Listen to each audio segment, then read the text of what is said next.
বামুন ঠাকুর একটু কমে গেছে। উনি ওই ফোঁটা টোটা কাটে বিভিন্ন জায়গায়, বেশ কিছুদিন পরেও বাড়ি আসে না ফোঁটা কাটা বাউন,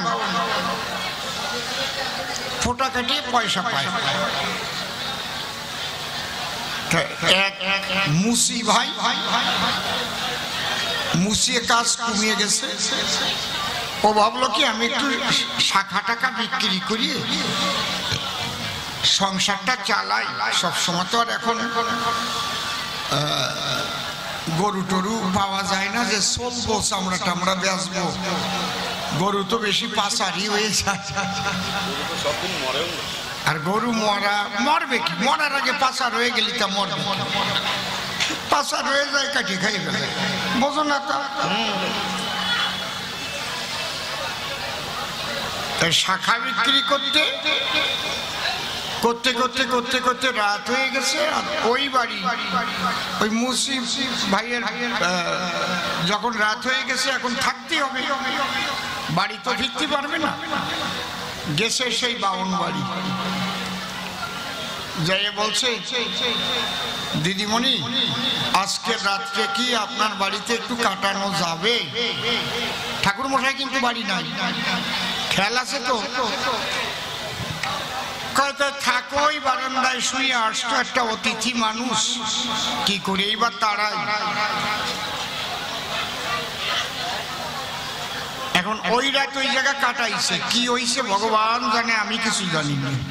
পিতা গুরু মাতা গুরু ভগ্নী গুরু ভ্রাতা গুরু সর্ব ভয়ত্রাতা জীবনন্তকালে পদ্মকারে কবি গানে প্রণাম করি শ্রী গুরু অসীমের চরণে। তুমি গুরু নিজ গুণে স্থান দিও তব চরণ তলে। গুরুর পরে দিয়ে জীবন ভার কাব্য সিন্ধু হব পার, অন্তরের একান্ত আকিঞ্চন। তাই জয় গুরু বলে ঝাঁপ দিয়ে কাব্য সলিলে তুমি রক্ষা করিও ওহে মোর জীবনের জীবন। ভক্ত ভক্তার চরণ ধুলি ভক্তিতে নেই মস্তকে তুলি, সেই শুভ আশীর্বাদ করবেন বরিশন। এই ভক্তের আশীষ পেলে পরে অসম্ভব সম্ভব হতে পারে, শাস্ত্র মাঝারে রয়েছে তার নিদর্শন। যাকে ভাবধারায় বলতে গেলে অনেক সময় যাবে চলে, তাই তো চিন্তা করলেম দিলে মনশিক্ষার অধিক প্রয়োজন নাই। এবার কবি গানের সূত্র ধরে দাঁড়াইয়া সবার ভেতরে আমি একটা ভূমিকা গ্রহণ করতে চাই। কারণ জানেন যত বিজ্ঞ দলে কবি গান গাইতে গেলে দুজনকে দাঁড়াতে হয় দুই দলে, এ কথা নতুন বলে বলার আর কিছু নাই। তাই দুজনে দুটি পক্ষ ধরে দাঁড়াইয়া সবার ভিতরে আমরা দেখাবো যার যার ভূমিকার বড়াই। এইবার নির্মল নামটি করে নাস দাঁড়াইয়া সভা পাস, আমি সর্বানন্দ চাষীর ভূমিকা আজি করিলাম গ্রহণ। আমার বিপক্ষেও বক্তা যিনি যোগানন্দ গোস্বামী, তিনি থানার সিপাত পথে ভক্তিপূর্ণ প্রণাম আমি করিনি অর্পণ। এবার কোথা থেকে আলোচনা বসে শুনুন সৌধেই জোনা, আমি এক এক করে করি উত্থাপন। আমি একজন সরল চাষী, কৃষিকার্য ভালোবাসি, ওই কার্য করি সর্বক্ষণ। জানেন যত বিজ্ঞ নারী নরে পতিত জমি পেলে পরে তাতে আমি বীজ করি বপন। সেই বীজ থেকে ছোট্ট চারা হয়, তারপর ফলে ফুলে ভরে যায়, খুশিতে ভরে ওঠে আমাদের চাষি ভাইদের মন। এইবার বসে শুনুন বিজ্ঞ নারী নরে, সেই ফসল পরিপক্কতা লাভ করলে পরে আমরা বাড়িতে কেটে করি আনায়ন, সেই ফসলের দ্বারাই মানুষের জীবন বাঁচায়। একমাত্র কৃষি কার্যই সর্বশ্রেষ্ঠ, মিথ্যা নয় মত বচন।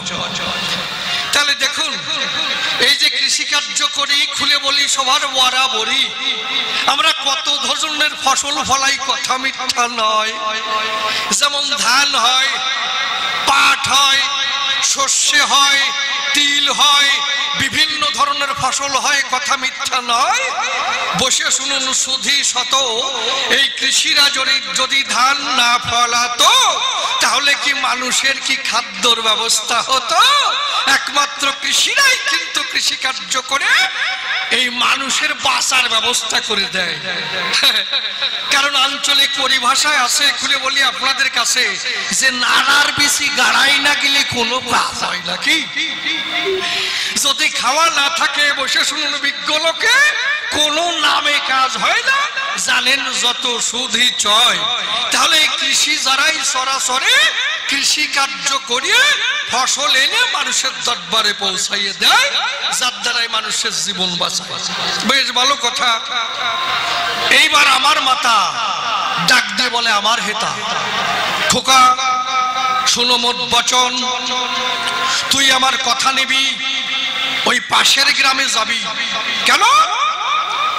ওখানে যোগানন্দ গোস্বামী দিয়েছে দর্শন। তুই ওনার কাছে যাবি, ভক্তি ভরে প্রণাম করবি, ওনার কাছ থেকে দীক্ষা মন্ত্র তুই করবি গ্রহণ। এইবার মায়ের কথা শোনার সাথে সাথে বসে শুনুন সুধী সতে, পাশের গ্রামেতে যখন দিয়েছি দর্শন, কি বলবো, গোসাই আমার বসে আছে আসনের পরে, খুলে বলি সভা ধারে একেবারে নিয়ে আসন, পেট মনে হয় ফারাক্কার গেট, হ্যাঁ মনে হয় টিভি দিলে তেল বেরোয়, এমন চেহারা। মিথ্যা কথা নয়, কারণ গোসাই মানুষ, আমার আছে হুশ, এই মানুষ তো সহজ মানুষ নয়, তাহলে তার পেট তো বাড়বে, এ কথা কভু মিথ্যা নয়। কিন্তু আমরা যারা কৃষি, যারা এই সরাসরি নাঙল ধরে চাষ করি সর্বদাই, এইবার আমাদের চেহারাও কিন্তু অত ভালো হওয়া মোটেই সম্ভব নয়। যাক, এইবার গোসাইকে ভক্তি ভরে প্রণাম করেছি। প্রণাম করার পরে উনি আমার মাথায় হস্তস্পর্শ দেয়। এইবার গোসাই বলে, আমার ঠাই তোর কাছে শুনতে চাই, কিসের তরে আমি আইলি আমার সদন? আমি বললাম, গোসাই অন্তরে আছে ভাবো, মা আমাকে পাঠিয়েছে তোমার কাছ থেকে দীক্ষা মন্ত্র গ্রহণ করব, তবে এখনই ওই মন্ত্র করিব না গ্রহণ। অন্তরে আছে ভাবো, তোমারে ভালো করে পরীক্ষা করব, দেখি তোমার ঝোলার মধ্যে কি আছে, এইটা আমার জানবার আশা কিঞ্চন। কারণ আমি অজ্ঞান অন্ধ, মিথ্যা কথা নয়। তাহলে যার কাছে থেকে দীক্ষা দেব সে নিজেই যদি অন্ধ হয়, তাহলে দুইজনে গর্তে পড়তে হবে, কথা মিথ্যা নয়। কারণ আমি অন্ধ, উনি অন্ধ, তা ওনার মধ্যে কেমন সেই জ্ঞানের আলো আছে? খুলে বলি সবার কাছে, আমার মধ্যে জ্ঞানের বাতি জ্বেলে দিতে পারে মহাশয়। তাই ওনার জোলার মধ্যে কি আছে বলি আমি সবার কাছে, তাই কিছু প্রশ্ন জিজ্ঞেস করব, আগে বাজিয়ে নেব, দেখি কেমন গুরুদেব এই বিশ্ব বসুদায়, তাই নয়? একটু বাজানোর দরকার আছে। গুরু করলাম, হয়ে গেল, তাই কি হয়? কারণ গুরুর মধ্যে কোন শক্তি আছে খুলে বলি সবার কাছে, এইটা জানবার আছে আমার বিশেষ প্রয়োজন। তাই গোসাই অন্তরে আছে ভাবো, এইখান থেকে কিছু প্রশ্ন করব, তুমি এসে জবাব করে দেবে সবারই সাধন। কি? এইবার আমি প্রশ্নের মধ্যে যাই। তাহলে আমরা কৃষি যারাই সরাসরি, চাষি যারাই সরাসরি, আমাদের বীজের দ্বারাই বিভিন্ন ফসল ফলে মহাশয়, আর সেই ফসলের দ্বারাই জগৎ জীবকে বাঁচায়, কথা মিথ্যা নয়।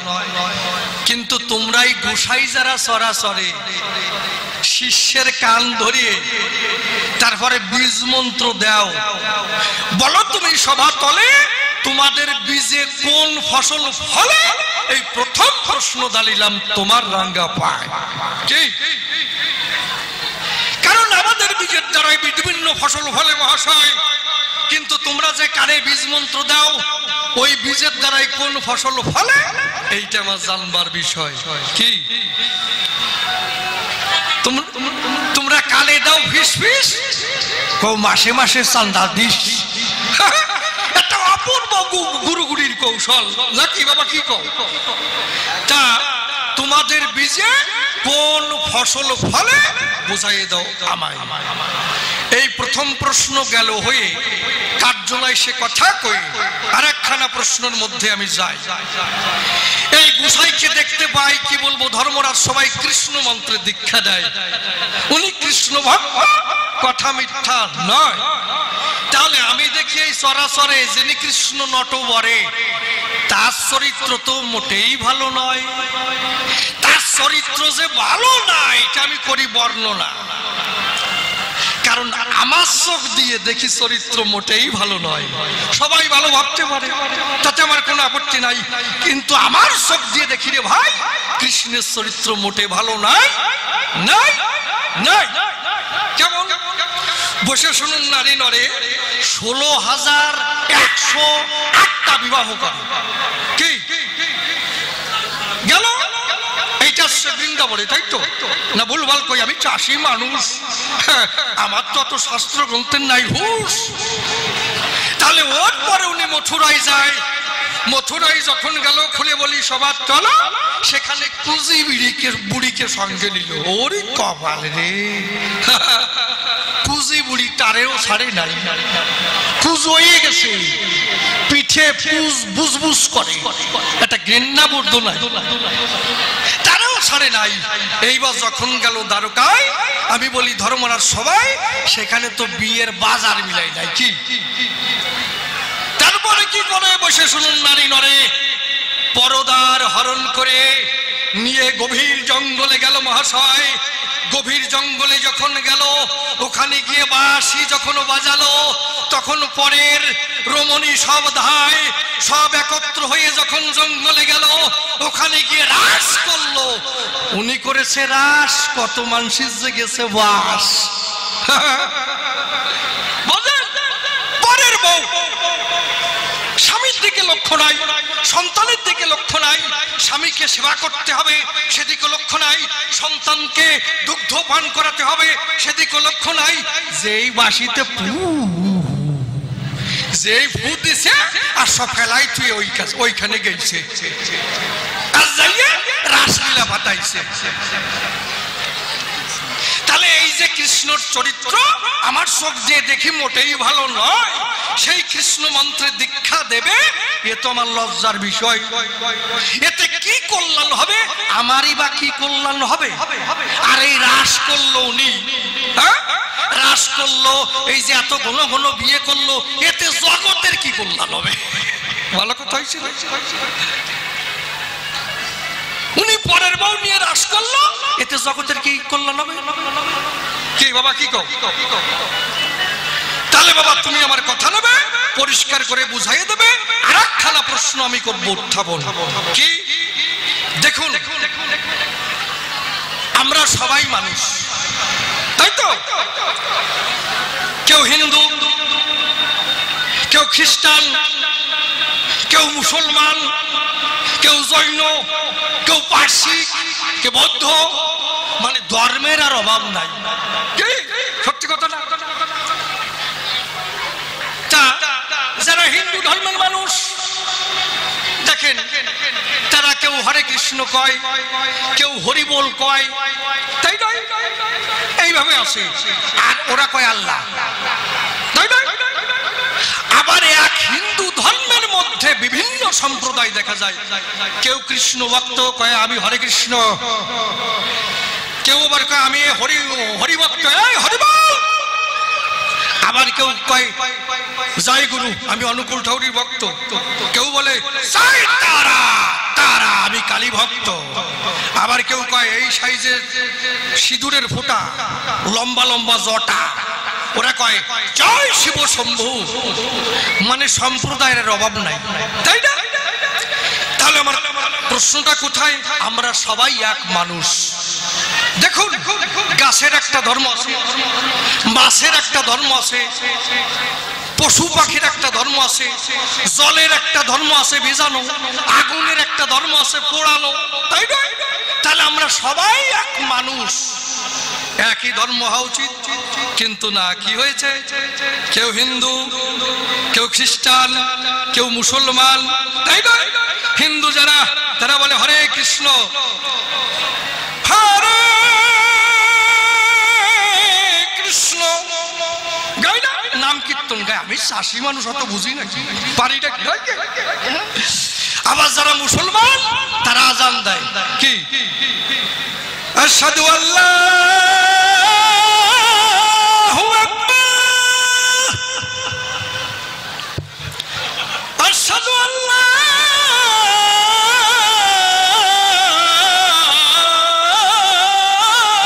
আকবার।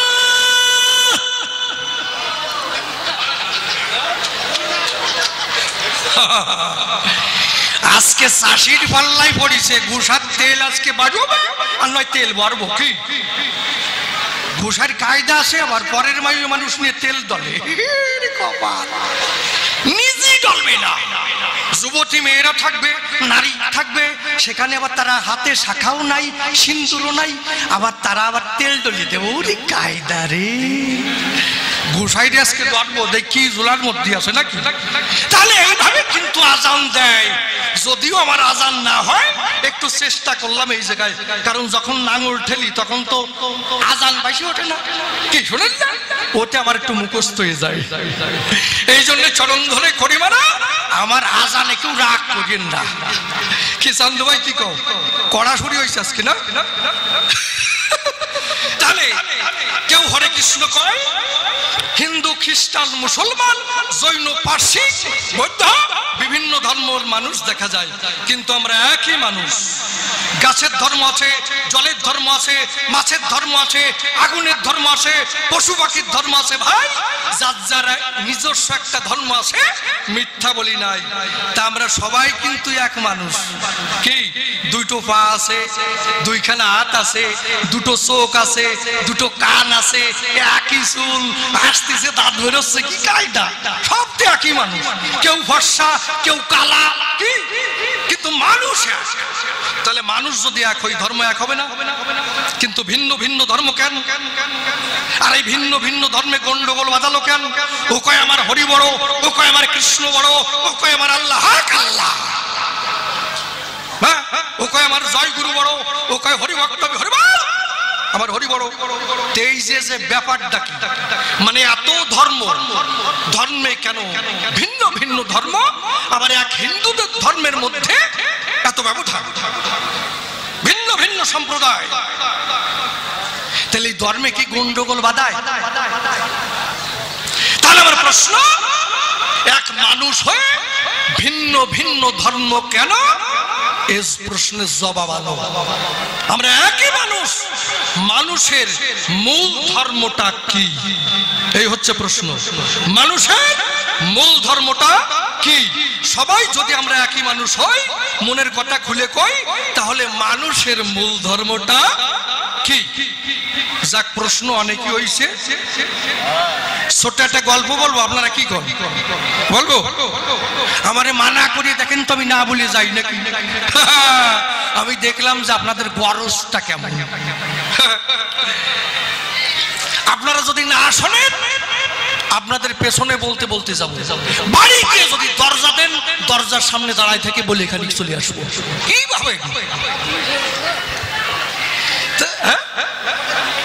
কি তো বলো? ওরে কপাল রে, আমার দাদা কোন জায়গায় ঢুকে গেছে।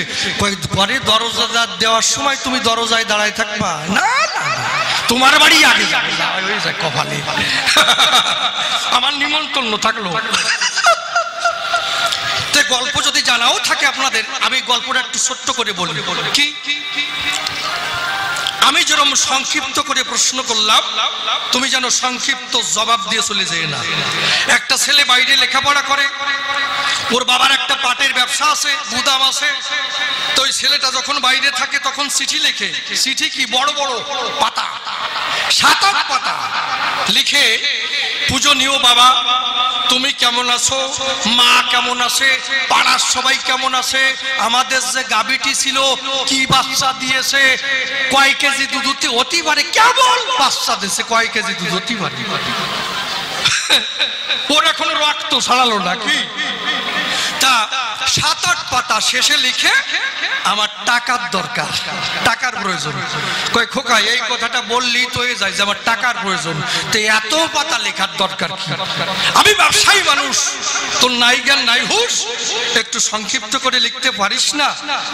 ছেলেটার রাগ হয়েছে। ও আমি বিদেশে থাকি, বাবা মায়ের মুখ দেখতে পাই না, একটু বড় করে চিঠি লিখি, তাই বাবার পড়ার টাইম হয় না। অন্তরে আছে বাবা আজকে এত ছোট করে লিখবো, সংক্ষিপ্ত করে লিখবো, দাঁড়িয়ে বলি সবার ঠাই বাবারও বোঝার খাইতে নাই।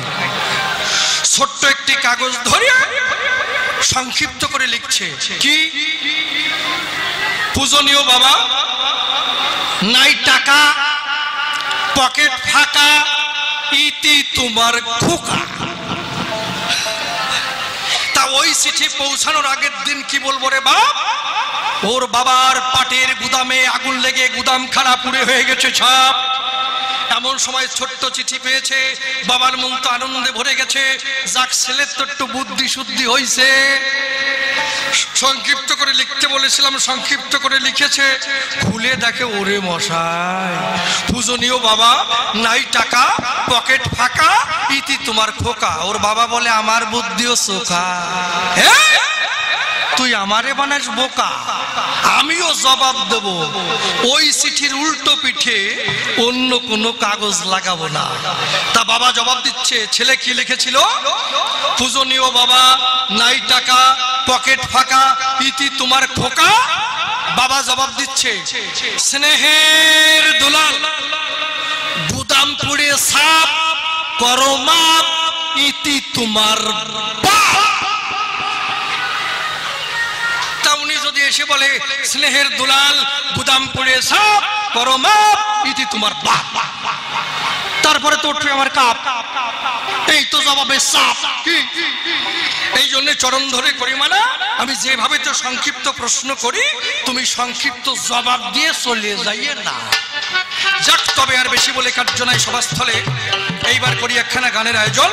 আছেন যত বিজ্ঞ শ্রোতা, পালন করে নীরবতা, আমার গানের দিকে রাখেন দিয়া মন।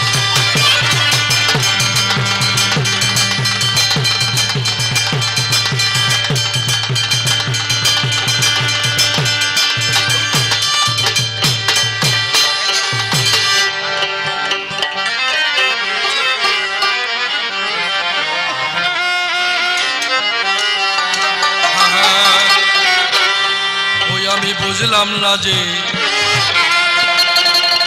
কি খেলা চলেছে,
কাল রকেট যদি চলে অনন্তে, পৌঁছাবে কে কোনদিন সেই অনন্তের প্রান্তে, সেই অনন্তের প্রান্তে।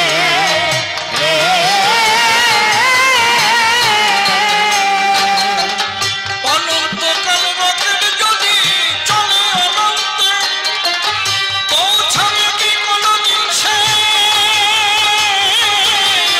অনন্তের প্রান্তে, সেই অনন্তের প্রান্তে।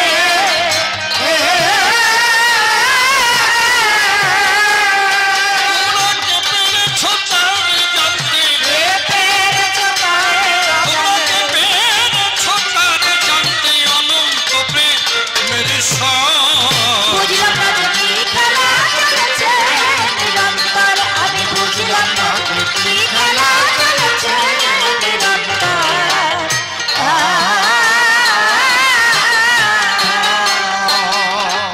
অসীম বলে বুঝতে গিয়ে হয়েছি শান্ত, মনের মানুষ হলো মনে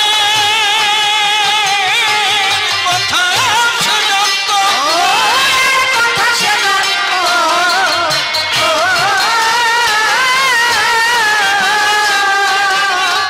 অসীম বলে বুঝতে গিয়ে হয়েছি শান্ত, মনের মানুষ হলো মনের কথা সে জানত।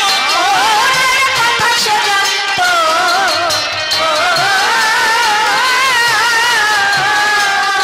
আমি অনন্ত পথের পান্থ, আমি অনন্ত পথের আমি পথে। অনন্ত পথের পান্থ, সদা কালে নিরন্তর। বুঝলাম না যে কি খেলা চলেছে নিরন্তর, আমি বুঝলাম না যে কি খেলা চলেছে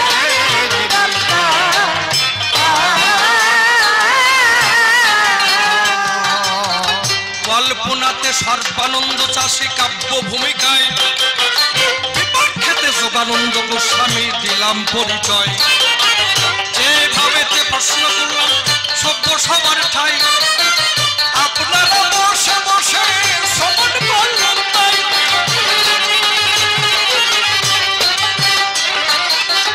আমরা চাষি যারা চাষ বটে করি, তাতে ফসল ফলে বলি সবার আজি বরাবরই। ভিন্ন ভিন্ন ফসল ফলে মিথ্যা কথা নয়, সেই ফসলের দ্বারাই মানুষ বাঁচে বলিয়ে সবাই। আমরা যে বীজ করি গোপন মিথ্যা কথা নয়, তাতে কিন্তু বিভিন্ন ধরনের ফসল ফলে।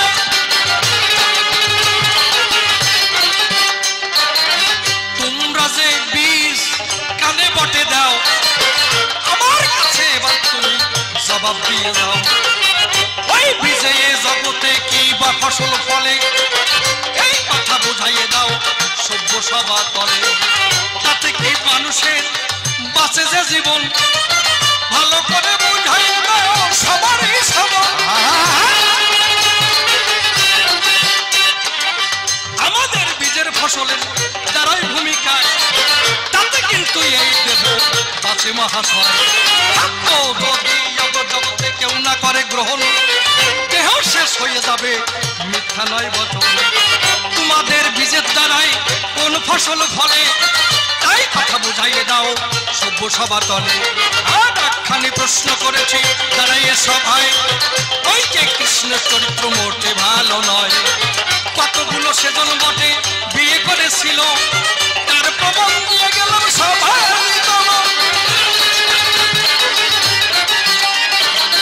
পরোটার হরণ করে রাজবটে করে, তাই রাস করে কিন্তু জঙ্গলের ভিতরে। এতে কতজনের হয়েছে যে দাস, এইভাবে কতজনের হয়েছে যে বাস। এইভাবে কৃষ্ণ বটে রাস করেছিল, পরের বউ হরণ করে জঙ্গলেতে নিল। এতে জগতের কি হবে কল্যাণ, বাবা তুমি সভা মাঝে দেবে সমাধান। এই কথা জানতে আমার হলো আকিঞ্চন। আর একখানি প্রশ্ন করেছি সবারই সদন, সবাই আমরা এক মানুষ মিথ্যা কথা নয়, সবার কিন্তু একটা ধর্ম বটে নয়। গাছের ধর্ম, মাছের ধর্ম, জলের ধর্ম রয়, নিজস্ব একটা কিন্তু ধর্ম বটে হয়।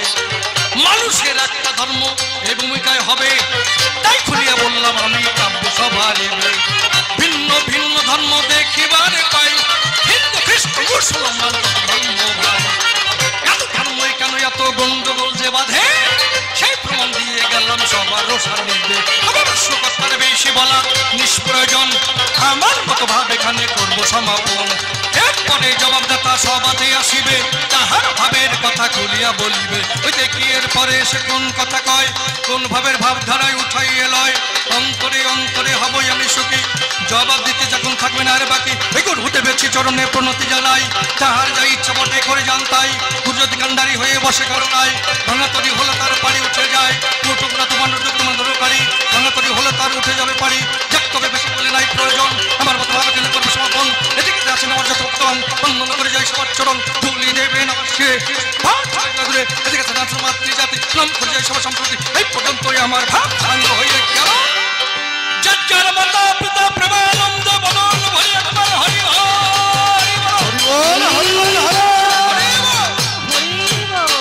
ঠাকুর মশাই বামুন ঠাকুর একটু কমে গেছে, উনি ওই ফোঁটা টোটা কাটে বিভিন্ন জায়গায়, বেশ কিছুদিন পরেও বাড়ি আসে না ফোঁটা কাটা বাউন, ফোঁটা কাটিয়ে পয়সা পায়। এক মুসি ভাই মুসিয়ে কাজ কমিয়ে গেছে, ও ভাবলো কি আমি একটু শাখা টাকা বিক্রি করি সংসারটা চালাই। সবসময় তো আর এখন গরু টরু পাওয়া যায় না যে চলবো চামড়া টামড়া বেচবো, গরু তো বেশি পাচারি হয়ে যায়। আর গরু মরবে কি, মরার আগে পাচার হয়ে গেলি তা মরবে, পাচার হয়ে যায় কাটি খাই ফেলে, বোঝো না তা। শাখা বিক্রি করতে করতে করতে করতে করতে রাত হয়ে গেছে। আর ওই বাড়ি ওই মুসি ভাইয়ের যখন রাত হয়ে গেছে এখন থাকতে হবে, বাড়ি তো ফিরতে পারবে না। গেছে সেই বাউন বাড়ি, যাই বলছে দিদিমণি আজকের রাত্রে কি আপনার বাড়িতে একটু কাটানো যাবে? ঠাকুর মশাই কিন্তু বাড়ি নাই, খেয়াল আছে তো? থাকো ওই বারান্দায় শুয়ে, আসতো একটা অতিথি মানুষ, কি করে এইবার তারাই। এখন ওই রাত ওই জায়গা কাটাইছে, কি হইছে ভগবান জানে, আমি কিছু জানি না, পরে ঠিক পাবো। এখন ওই মুসির একটা ছেলে জন্ম নিয়েছে, ছেলে জন্ম নিতে হলে যা হয় তাই হয়েছে। এখন ছেলেটা যখন 12 বছর বয়স হয়েছে, ও মার কাছের থেকে পয়সা করে নিয়ে একটু মেলায় গেছে, মেলায় যাইয়ে একখান ছুরি কিনিস। হ্যাঁ বাবনের ছেলে ছুরি কিনিছে, বাবনের ছেলে ও ছুরি কিনিছে। ছুরি কিনিয়ে আসার সময় দেখে একটা বাছুর মরিয়েছে, সেই বাছুর ছুরিয়ে চামড়া নিয়ে বাড়ি ঢুকেছে। এই টাইমে ওর বাবা বাড়ি আছে, এই তুই ব্রাহ্মণের ছেলে এইভাবে গরু শুলে সেই চামড়া নিয়ে আসলি কেন? কয়সা আমি জানি নাকি, সে তো জানো তোমরা দুইজন, ও ট্যাটন কম না। এখন ওই ঠাকুর মশাই স্ত্রীকে বলছে, কিরে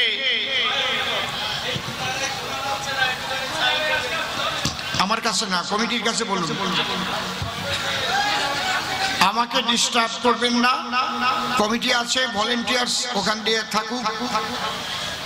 আমার তো মনে হয় না যে শোনা যাচ্ছে, খুব ভালো মাইক, একদম সব জায়গায় তো পেয়ে যাচ্ছে, কোনো জায়গায় যে পাচ্ছে না আমার তো মনে হয় না। মাইক চমৎকার মাইক। এই বক্সটা একটু কোনাকুনি করে ঘুরে দাও, একটা বক্স একটু ওই কোনায় ঘুরে দাও, কোনাকুনি করে একটু ঘুরে দাও খালি, আর কিচ্ছু না, দাও মুখটা একটু ঘুরে দাও, তাতে এনাকে একটু ভালো হবে না, এখানে কানের খোল কাটিয়ে নিয়ে যাচ্ছে। ঠিক কইছি না? দাও এনাকে একটু ভালো হবে না, ওনাকে একটু ভালো হবে না। একজন কইছিল আমিও একটু সুখ পাই, তুইও একটু সুখ পা। খেপু আর বেগি। এখন ঠাকুর মশাই বলছে ব্যাপার কি, ব্রাহ্মণের ছেলে কেন গরু ছেলে? এখন এই ছেলেটা বলছে বাবা দোষ আমার না, যদি দোষ হয় তাহলে তোমাকে দুইজনের কারো দোষ। তখন ব্রাহ্মণ ঘরের থেকে দাও ছিল, ওই দাও বের করেছে। তাহলে বল এই ছেলে গরু শুনতে গেল কেন? তখন সত্যি কথা কইছে, এক মুসিরি বাড়ি জায়গা দিছিলাম, সেই মুসি এক রাত ছিল, সেই জায়গার থেকে ওর জন্ম হয়েছে, এই জন্যে গরু শুনতে গেছে। ফোটার দোষ। তা আমার মনে হয় এই যে সর্বানন্দ চাষা, এই চাষার বাবা বাড়ি ছিল না, কোন মনসুর আলী যাই ওইটার জন্মাই দিয়েছিল বলে এই আজান এত ভালো করে কয়। ওর ফোটার দোষ। বাদা বলি মোষ, আর আমারে কয় চাষির পালায় পড়েছি।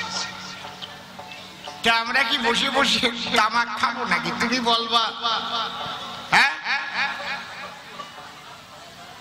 আমি অবাক হয়ে গেলাম। যদি কৃষ্ণ নামটাও শেষ করতো তাহলে আমি এত কথা বলতাম না। কৃষ্ণ নামটাও শেষ করলো না, আজান 2 বার দিল, তার মানে ফোটার দোষ ছিল। একেবারে 100% লাভ ওর যা ভাব। বসেন আজকে হলে চুলি কিভাবে। আমি চাষিকে খুব ভালোবাসি, কারণ চাষি যারা ফসল উৎপাদন করে তারা, চাষির দ্বারা পৃথিবীর মানুষ তাদের খাদ্য সম্ভার পায়। এই জন্য আমি প্রণাম করি বিশ্বের সমস্ত চাষির পায়, কিন্তু এটা না। এই আজান দেওয়া এইটারে আমি প্রণাম করি না। বাবা কি রুচি, কি চড়া সুরে দিচ্ছে, মনে একবারে মৌলবীর বাচ্চা। হ্যাঁ, তবে শোনো, আমি ঠাকুরের নামে একটা ধ্বনি দেই, তারপরে গান গাই। একটু চোখ বাড়িয়ে দাও বা আউটে